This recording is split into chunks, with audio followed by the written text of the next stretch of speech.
Hello. The topic for this video is rational and irrational numbers. This is a way that we classify numbers. And the difference is that rational numbers can be shown on a number line. We can find their exact value. Irrational numbers cannot. We can get an estimation, but we never find their exact value.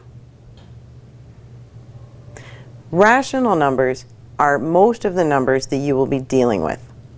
All integers are rational. Positive numbers, negative numbers, zero, these are all rational.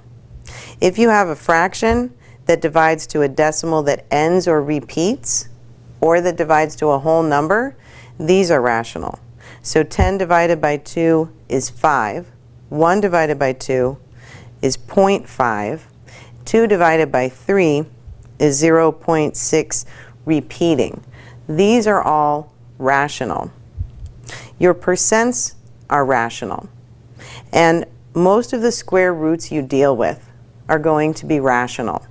You'll know because when you find the value of that square root on your calculator, you will either get a whole number or a decimal that ends or a decimal that repeats.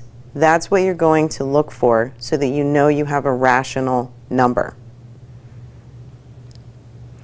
The irrational numbers you want to be able to recognize when you first see them.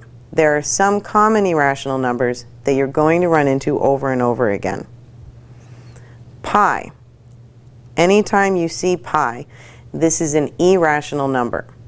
When you do the division of 22 divided by 7, you get a decimal that never ends, that's what the ellipse is for, and never repeats. When you look at the values in here after the decimal point, they go on without repetition and without end. That makes it irrational. If you put square root of 2 into a calculator, you're going to end up with a long decimal answer that doesn't end, and the numbers do not repeat. That lets you know you have an irrational number. So you can always use a calculator to test, but you should know by sight that pi and the square root of 2 are always irrational.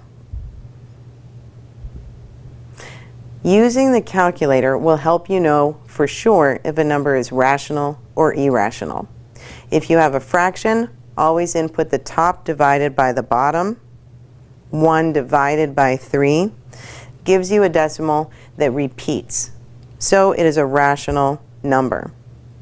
If you put in the value of a square root or a fraction and you end up with a decimal that does not repeat, then you have an irrational number.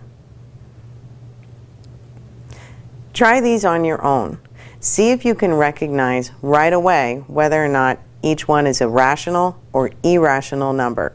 If you're not sure, use your calculator to test. Pause the video and come back when you're ready to check your work.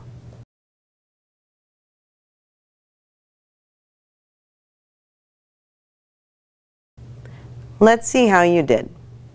Any whole number, positive or negative, is always going to be a rational number. If you have a square root that simplifies to a whole number or to a decimal that ends or repeats, that's a rational number. As soon as you see the symbol for pi, you should know this is an irrational number. That's also true for the square root of 2 and the square root of 5. Know right away that those are irrational and you'll be able to get through your work faster. If you need to test a fraction, take the top number divided by the bottom number. If the decimal ends or repeats, it's rational. If the decimal seems to never end or never repeat, it's irrational. When you're comparing rational and irrational numbers, it might be easier to look for the irrational numbers first. Always look for pi and check for decimals that don't end or repeat. Most of the numbers you test are going to be rational. They will either be whole numbers, integers, or they'll be fractions that divide to decimals that end or decimals that repeat. Send us your questions and comments through the Contact Us page on the website. Good luck.